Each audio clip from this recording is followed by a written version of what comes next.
Bueno, el día lunes entonces aparece allí la confrontación, ¿no? Dos muchachos, los hijos de Aarón, ofreciendo el sacrificio que Dios esperaba, ¿cierto? Y los hijos de Elí, Nadab y Abiú, ofreciendo una ofrenda diferente de ellos, algo nuevo. Aquí presenta el autor justamente las dos reacciones, las dos respuestas, de Dios. En uno dice, salió fuego delante de Jehová y consumió. ¿Consumió qué? En el primer caso, consumió la ofrenda, ¿cierto? En el caso de los hijos de Aarón. En el segundo caso, dice, consumió a los pecadores, ¿no? Justamente a Nadab y a Abiú. Me viene a mí la imagen esta, lo que va a ser justamente la segunda venida, ¿no? La segunda venida, dice, nosotros seremos sacrificios vivos, ¿no? Dios aceptándonos como ofrenda grata o justamente consumiendo el pecado que hay en nosotros y consumiendo nosotros pecadores si no nos hemos arrepentido. Muchachos, les hice una pregunta en cuanto a esto, ¿no? Cómo uno presenta en esta confrontación dos clases de jóvenes obedientes a las, digamos así, a las normativas divinas, y jóvenes que en la creatividad, bien mencionaste vos, Fabián, salieron de los parámetros, ¿no? Sí. Es decir, cuando ustedes estudiaron esta lección, ¿estaba bien claro esto en ustedes? ¿Era algo un poquitito así, quizás subjetivo o quizás un poquito difuso en la mente de ustedes? ¿O creen que la juventud también está en esa onda? ¿Cómo lo ven? Sabemos de que la obediencia hacia Dios es algo que Dios quiere y que debemos hacerlo porque es lo que Dios quiere, y lo que sabemos que si obedeciendo a Dios todas las cosas nos ayudan a bien. Pero bueno, tomando un poco lo que dijo Pedro también, como el hecho ese de cumplir con la iglesia, con el sábado, lo que veo mucho en estos momentos es que muchos chicos en el ámbito joven, digamos, van a la iglesia... Tendencias, ¿no? Podríamos decir, sí. Claro. De que van a la iglesia más bien por la verdad, digamos, por la costumbre. Por la costumbre, algunos a ser sociales, o algunos para cumplir nomás, cumplir con los padres, pero no lo están haciendo verdaderamente por uno mismo, por tener una relación con Dios. Van al sermón nomás, total, y a la tarde están haciendo cualquier otra cosa, y se olvidan que a la mañana estuvieron yendo a la iglesia, adorando a Dios. Esta lección a ustedes le está haciendo, digamos, darle un poquito más de... puntualizar un poquito más el tema de la adoración y la actitud con que voy a la iglesia, ¿les hace llevar esto un poco? Totalmente. Sí. A vos, Pedro, sí. Como que a mí personalmente me hace como replantearme muchas actitudes, muchas cosas que por ahí vos hacés, pero capaz que lo haces con una buena intención, pero no siempre tenés como el motivo correcto, digamos. Quiere decir que, viendo esto, podríamos decir que Nadab y Abiú, porque nosotros digamos, bueno, al fin y al cabo muchas veces por ahí nosotros caímos un poquito en el sentido de que al no tener una actitud correcta, agregamos fuego extraño, ¿no? Cuando fuimos a la iglesia. La importancia, ¿no? De eso, ¿no? De tomar conciencia. Comentando un poco antes de que empiece la oración acá con Pedro, que estamos diciendo de que, wow, que Dios, hubo como un Dios drástico al hacer esto, que tenía que matar con fuego a unos pecadores. Como que la gente necesita ver, digamos, como nos tiene que impactar para luego obedecer. Sí. Yo digo, había una enseñanza. La paga del pecado es muerte. No debía haber esa confusión dentro del pueblo. El pacto era, si obedeces, vives. Si desobedeces, mueres. Y ellos, dice, tocaron la niña del ojo de Dios. Tocaron lo sagrado y lo transformaron en algo profano. Dios no podía justamente dejar pasar por alto ese pecado, ¿no? Es decir, por eso cuidémonos en cuanto a esto, ¿no? La adoración es acercarnos a Dios. Sí. Por eso es tan importante cómo lo hagamos. Y entonces el día martes dice, bienaventurado tú, oh Israel.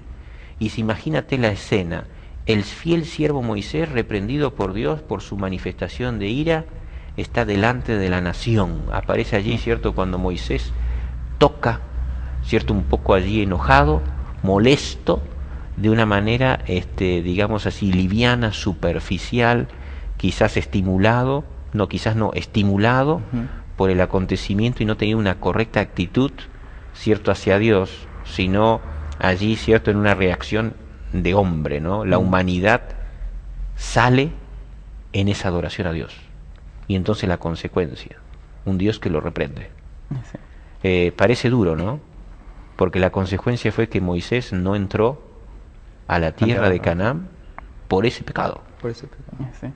Sí, fue como, o sea, uno podría decir como, wow, o sea, pero porque tocó la roca nomás, como justificando, criticándole, digamos, entre comillas, a Dios. ¿Por qué si Moisés como que siempre bien, eso fue como en lo único que cayó? Sí. Pero pasa que Moisés tenía un cargo, digamos, muy importante. Y era muy importante también la lección que tenía que enseñar con respecto al agua de la roca, digamos. Sí. Él dijo, tendremos que sacar, como refiriéndose a él y a Aarón. Atribuyéndose. Claro, como que en ese momento como que desvió la adoración como del milagro. Ajá. Dice, bueno, ¿quién hizo sacar agua de la roca al final? El pueblo, podría pensar, ¿no? ¿Moisés y Aarón o Dios? Claro. Entonces como que Dios tiene que ser, aparte para enseñarle también la lección al pueblo de Israel, lo mismo con Nadab y Abiú. Ellos desobedecieron y Dios le mandó fuego del cielo para consumirlos a ellos.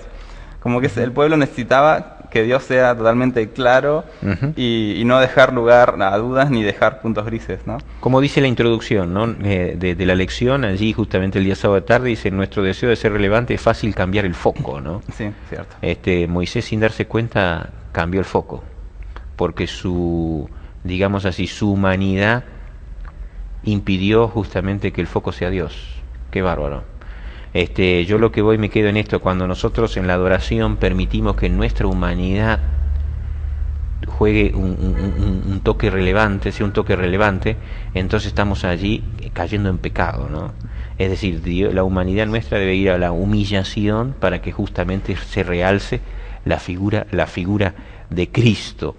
Presenta allí el autor, si ustedes me acompañan, en el primer párrafo, después de las letritas en negrita, después de los renglones vacíos, dice, la palabra Jesurún es un término poético para Israel, y menciona allí donde está Deuteronomio mencionado, dice, proviene de una raíz, yazar, que significa, dice, recto o derecho, no meramente en lo físico, sino también en lo moralmente, la rectitud en la adoración. Totalmente.